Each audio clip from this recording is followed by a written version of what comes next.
Ya, terima kasih. Kembali di sesi terakhir Rakyat Bersuara. Kali ini adalah closing statement. Saya berikan kesempatan pertama kali kepada Inspektur Jenderal Polisi Purnawirawan, Pak Arianto Sutadi. Pak Arianto, silakan. Tadi sekaligus menjawab apa yang kemudian disampaikan. Terima kasih Pak Raiman. Ya. Saya senang sekali ini, soalnya rakyat bersuara. Jadi rakyat semua bersuara, makanya jadi gaduh gitu. Harus Pak, ini deliberasi demokrasi. Kenapa rakyat gaduh? Karena adanya pemberitaan-pemberitaan yang simpang siur. Kasus ini, kasus Vina dan terbunuhnya Ika dan Eki dan Vina ini sebetulnya kasus biasa. Pembunuhan yang terjadi di wilayah Cirebon sana ya, gitu. Kemudian sudah diproses melalui penyidikan dan sudah diperiksa oleh jaksa, sudah diperiksa oleh hakim, disidangkan dan diputus, kemudian naik banding, kemudian kasasi sampai inkrah, selesai itu, ada yang menjalankan putusan. Ketika itu berjalan 2016 itu tidak terjadi apa-apa, ribut. Baru ribut ketika ada film itu kan, jebret. Film itu ceritanya begini. Wah, timbul pertanyaan, ini benar nggak pengadilan gitu kan, kayak gitu. Ditambah lagi dengan pernyataan-pernyataan daripada saksi yang mencabut lah, kemudian yang salah tangkap lah, yang kemudian 8 tahun tidak ditangkap, kemudian kenapa baru sekarang dan sebagainya. Yang muncul kemudian adalah masing-masing orang, masing-masing pakar, masing-masing pengamat dengan informasi yang diterima mempunyai asumsi dan disampaikan di publik. Akhirnya kan jadi bingung. Kalau dilihat kejanggalan, ya saya sendiri melihat kejanggalan banyak. Waktu kasus Sambo saya mengatakan ada 90 kejanggalan. Yeah. Kalau ini kasus ini saya belum menghitung berapa kasus yang kejanggalannya. Tapi kejanggalannya memang terjadi mulai dari awal pertama kali. Kok Pak Arianto mengakui bahwa memang ada kejanggalan? Ada banyak Pak, banyak sekali. Ya, kita ingat bahwa Pak Arianto atau kasus Sambo dulu adalah termasuk yang menyuarakan bahwa kasus ini adalah kasus yang harus dibongkar karena ada sesuatu di dalamnya. Ya.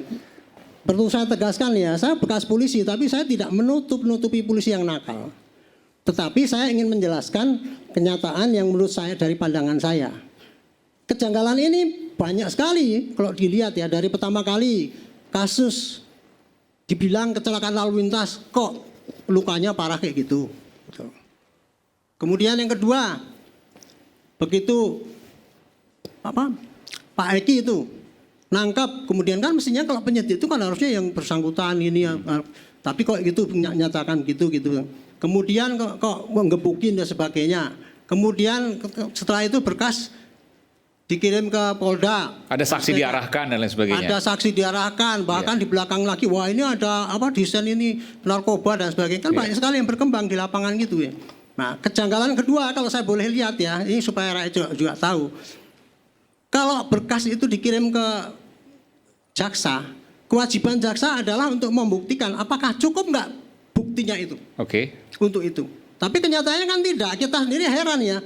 Loh, kasus pembunuhan kayak gitu kok DNA-nya nggak suruh ambil, kemudian saksi ini nggak diperiksa semua. Kejanggalan jaksa. Jadi kejanggalan jaksa adalah kenapa sampai BAP yang gombal kayak gitu kok diterima? Oke. Itu. Kenapa nggak dilengkapi, suruh lengkapi? Udah gitu sampai di pengadilan. Waduh, saya juga heran juga. Dari dulu saya pernah mengatakan, kok dengan bukti sesimpel itu kok hakim berani memutus? Apalagi mutusnya 340 pemerkosaan dan buset. Itu kalau di dalam kasus itu kan pembuktiannya kan panjang banget. Jessica yang dulu diracun gitu aja setahun itu sidangnya. Iya kan? Kalau hakim yang benar ini ya, sorry saya nggak ngoreksi hakim gitu. Dalam pembuktian seperti itu mestinya ya scientific crime investigation ditanya gitu. Nah, tapi kok waktu itu kok tidak dan diputus gitu. Kalau seandainya tadi dikatakan hakim itu salah menafsir dan sebagainya, kan sudah sampai banding. Disitulah sudah diuji oleh hakim yang lebih tinggi, apakah hakim itu salah memutus apa tidak. Apalagi sampai kasasi gitu kan. Jadi memang kejanggalan ini memang ada mulai dari penyidikan sampai penuntutan sampai putusan dan sampai putusan ingkrah gitu. Nah, kejanggalan itu menunjukkan bahwa seakan-akan terjadi pengadilan yang sesat lah, kemudian penyidik yang sadis ya gitu ya, salah menghukum dan sebagainya itu mau tidak mau harus diterima karena diputus ingkrah. Nah, kalau merasa tidak terima ya dengan itu ya, nggak apa-apa, bukti-bukti yang muncul-muncul itu tadi, yang kejanggalan itu tadi, kumpulkan jadi satu menjadi novum. Novum jadikan PK. Itu satu ya. Jadi kita ribut-ribut, kita memasukkan sama-sama ini nggak ada artinya itu untuk nggak bisa merubah putusan pengadilan yang sesat ini dalam tanda petik. Nah yang kedua mengenai yang sekarang ini, Peggy ya, nggak usah diperdebatkan tuh Peggy yang ini dan sebagainya.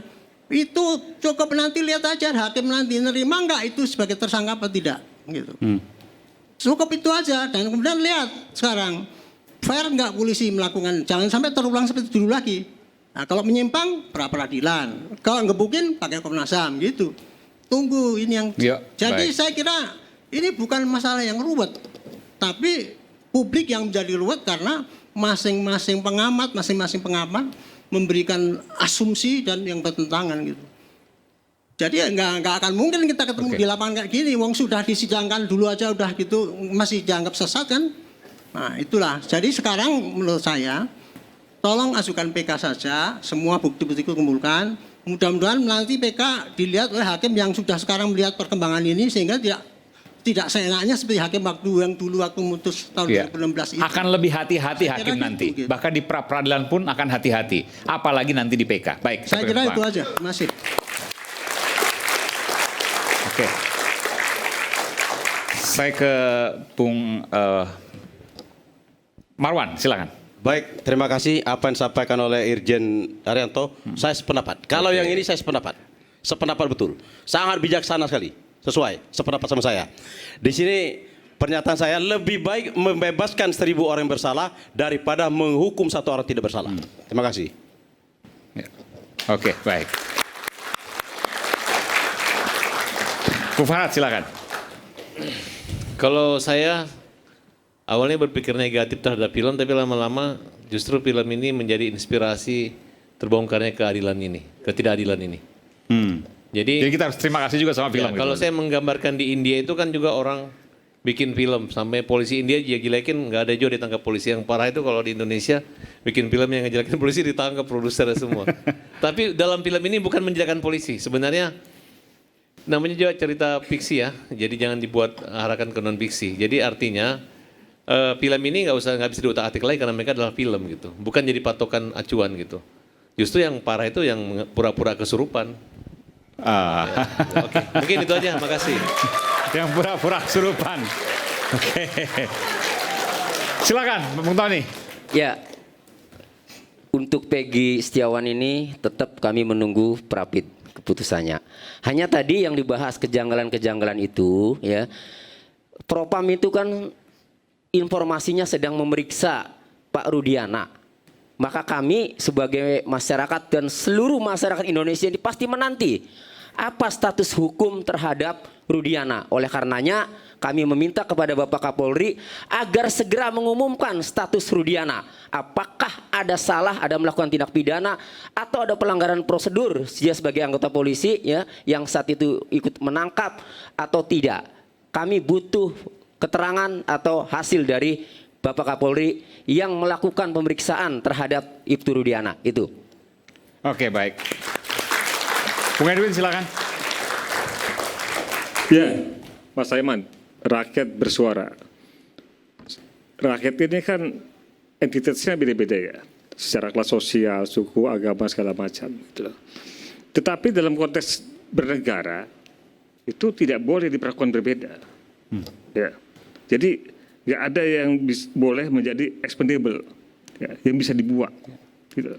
Nah ini kita menghadapi para korban atau ya mohon maaf, maksudnya dalam konteks proses hukum saat ini adalah para terpidana dan termasuk tersangka, ya, orang-orang yang secara kelas sosial ya, mohon maaf, ekonomi menengah ke bawah, gitu loh. Tidak karena itu kemudian mereka bisa dibuang. Tidak karena itu mereka kemudian bisa kita acukan. Ya. Karena hukum keadilan itu juga untuk mereka. Ya. Jadi yang harus kita pertimbangkan adalah kalau seandainya dalam kematian Eki dan Vina ini tidak ada perkara pidananya, maka negara setiap hari berhutang kepada 8 terpidana, berhutang kepada Peggy, ya, karena telah mencabut kebebasan mereka. Gitu loh. Di sisi lain, menurut saya ini adalah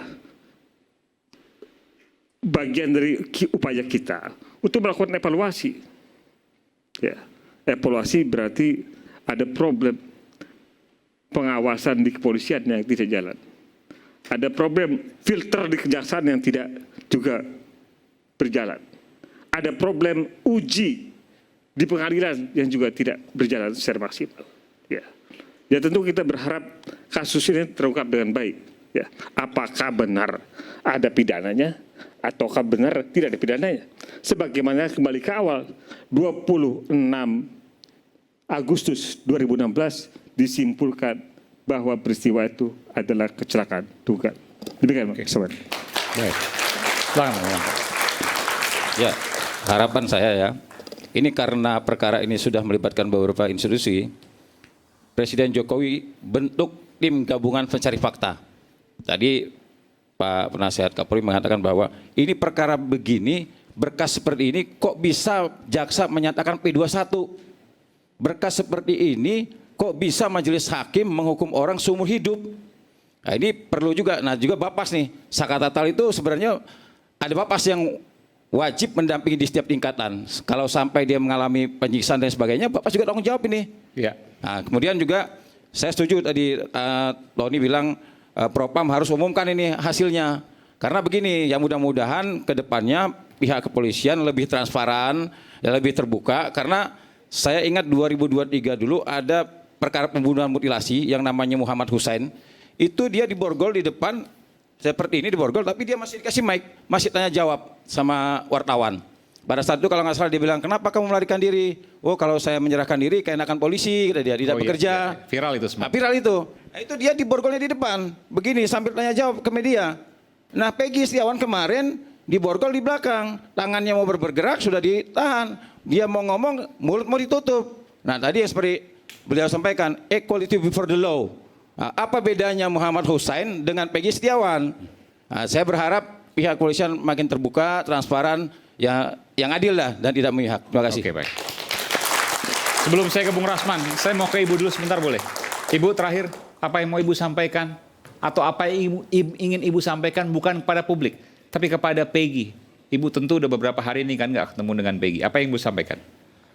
Ya, saya hanya mau menyampaikan kepada anak saya, kalau anak saya tidak bersalah, insya Allah anak saya bisa bebas dan anak saya tidak akan lama-lama di dalam penjara karena anak saya tidak melakukan kejahatan itu. Tolong kalau anak saya tidak melakukan kejahatan, bebaskan anak saya sekarang juga. Jangan mentang-mentang anak saya orang miskin, terus anak saya dijolimi sama anak saya dijolimin gitu aja. Oke, baik. Terima kasih, Bu. Silakan Bung Rasman. Baik, terima kasih Bung Aiman. Dalam closing statement ini saya ingin katakan begini. Saya kembali tetap pada due process of law. Kita nggak boleh lagi keluar dari situ. Toh Prapit sudah didaftar. Ya kalau permintaan Propam untuk diberitahu hasilnya kepada Polda Jabar, mungkin bisa berkirim surat langsung, nanti akan diinfo. Tapi yang pasti perlu kita pahami bahwa ada yang menarik di kasus ini. Apa itu? Ketika dilakukan proses pemeriksaan, penyidikan, sampai pemberkasan, sampai persidangan, mereka yang 8 orang ini mengakui perbuatannya dan itu disumpah di pengadilan. Itulah yang sah menurut hukum. Dan itulah yang bernilai. Jangan ketawa dulu, kan kita merujuk ke sana nih. Biar anak-anak fakultas hukum nanti jangan bingung gitu loh. Nah, yang kedua, hari ini ada yang cabut keterangan. Kira-kira bernilai nggak keterangannya? Jawabannya tidak bernilai. Kenapa tidak bernilai? Karena sudah dihukum. Lalu, apa yang kita lihat hari ini? Nah, saya sepakat ada perbaikan yang harus dilakukan di tubuh Polri, ada di kejaksaan, ada di pengadilan. Nah, kenapa saya sedikit agak kurang sepakat? kenapa institusi Polri yang disudutkan? Kan ada bagian dari kejaksaan, ada bagian dari pengadilan. Makanya butuh eksaminasi dan scientific crime investigation. Kita harus netral memandang ini. Kenapa saya katakan demikian? Karena saudara-saudara semua, kalaulah kita salah melihat persoalan hukum ini, yang muncul malam hari ini sudah 2 perdebatan. Ada yang menyatakan bahwa ini pembunuhan tapi rekayasa, bukan Peggy pelakunya, contoh. Tapi ada yang mengatakan ini laka lantas. Nah, yang mana yang benar ini? Kalau begitu, biarkan Prapit berjalan, biarkan hukum berjalan, biarkan polisi menyidik apakah itu Peggy Peron atau Peggy Setiawan. Dan yang pasti menurut saya kok di mana-mana ditanya orang, Bung Aiman. Mohon maaf sekali ini. Apakah ini seperti Ferdi Sambo, Pak Rasman? Setelah saya telusuri, saya dalami dengan bersama tim saya, Saudara Rahmat dan lain-lain. Kami kok melihat ini kasus sederhana. Sederhana sekali.